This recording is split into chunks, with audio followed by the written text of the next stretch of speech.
Welcome back to Story Time. Today, let us hear an interesting story that spans 3 lifetimes. And it is a story of Jada Bharata. Now, Bharata was a great and noble king who was the son of the great royal sage Rishabha. Rishabha was known as an avatar of Lord Vishnu, and his son, the great king Bharata, was just like him. Now, in those days, it was the practice that once their duties were over, they would hand over the throne to their children and go to the forest for meditation. This was considered to be the ultimate goal of life. And so too, Bharata decided to go to the forest. He went to a place which was on the banks of the river Gandaki and set up an ashram there. Daily he would spend his time in worship, in the rituals and in meditation till he would often get a darshan of the divine. Like this, lost in contemplation, he decided to spend the rest of his life for knowing one's identity with God. Understanding the supreme truth is considered to be the ultimate goal of one in life. Now this routine continued for many days. Once, when Rishi Bharata came out of his dhyan, he witnessed a very strange scene. In a stream that was flowing in front of him, a baby deer was struggling for its life. Now, this newborn deer had lost its mother, and the Rishi realized that he had to rush in immediately, which he did so and compassionately brought the newborn deer back to his ashram. He tended to it with love, looked after it, fed it grass, and slowly that little deer became a part of his ashram. However, a strange thing happened.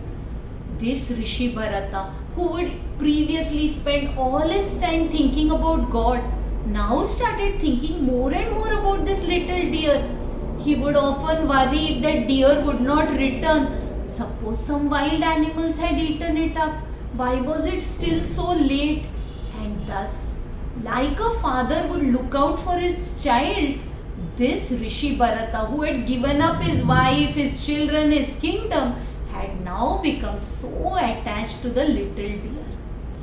And thus it went on till finally it was time that Rishi Bharata would have to give up his body. Old age had set in, but at the last dying moments too, the Rishi only looked at the deer and thought, who will look after it when I am gone?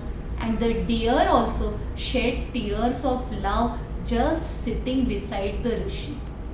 And this was how the life departed from the Rishi. In the dying moments, because the Rishi was thinking of the deer, he became a deer in his next life. As our thoughts, so we become.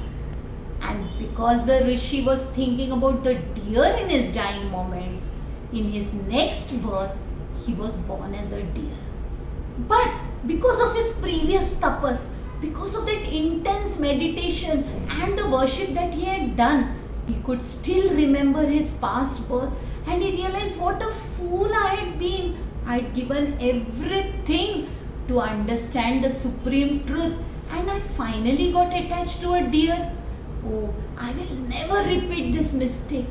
And thinking thus, the deer Bharata went to Pulaha Ashrama, and he wandered around in the ashram, listening to the talks of the rishis there and waiting for the time when he could give up this deer body. And it so happened that after giving up the deer body, he was born in the family of a noble Brahmin.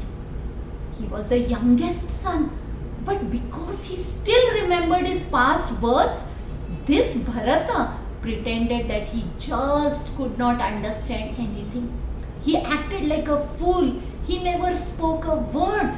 And so, because he always sat like a stone or a murti, he was called Jada Bharata. And though the brothers made fun of him, his parents very lovingly tried to teach him a lot. But Bharata would never show that he knew or understood anything. He was a great Jnani, he was a Mahatma, but he pretended to be a fool. And finally, after his parents' death, he would just live the life of a recluse. Of course, doing whatever duties or odd jobs that his brothers would give him. One day, as he was sitting looking after the crops in the middle of the night, he was carried away by a gang of robbers. Because the robber chief needed a human sacrifice to appease Bhadrakali and get a child for himself.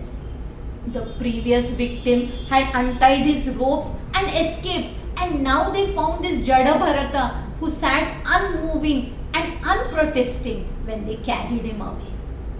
They gave him a bath with fragrant waters, dressed him up with lovely clothes, put garlands around him, and as they were about to bring the knife down on his neck, Bhadrakali herself came out.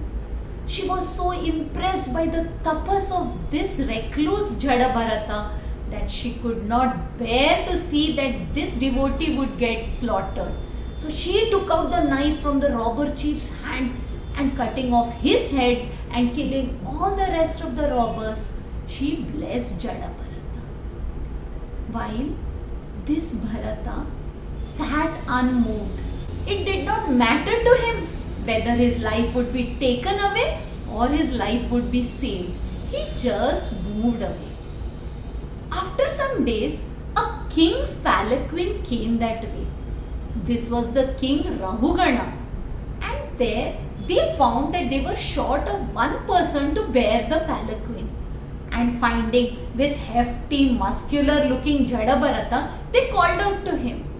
And Jada Bharata obliged.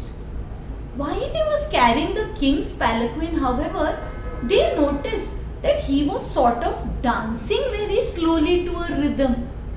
And this caused a lot of jerks to the king's palanquin. Actually, Jada Bharata was a compassionate Mahatma, and so all he was doing was looking out for some insects or ants that might get accidentally trampled and was trying to avoid them. And this was causing that jerky, slow movement. The king looked out and finding this newcomer said, "Oh fool! You look so hefty, but probably you're tired and you need a rest. Don't you know I am the master and you are the servant? You have to obey me. You living corpse! I will punish you if you don't walk right." Now Jada Bharata calmly replied. He said, "Living corpse, aren't we all like that? Aren't we all going to die one day? Then what is so special that you call me a living corpse? As for master and servant, I consider nobody to be a master and nobody a servant, because all of us have the divine within us.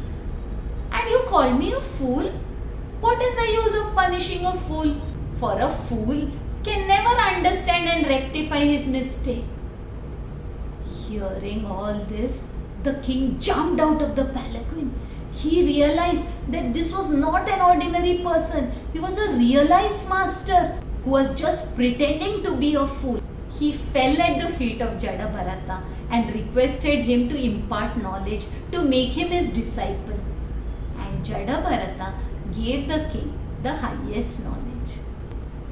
This was a story that spanned 3 lifetimes of Bharata. May we also learn to always keep our mind focused on our goal. May a firm attachment only be to the feet of the Lord. May the story of Jada Bharata always remind us the true purpose of human birth. I hope you liked today's story, and if you did, do subscribe to the channel and share the story with your family and friends.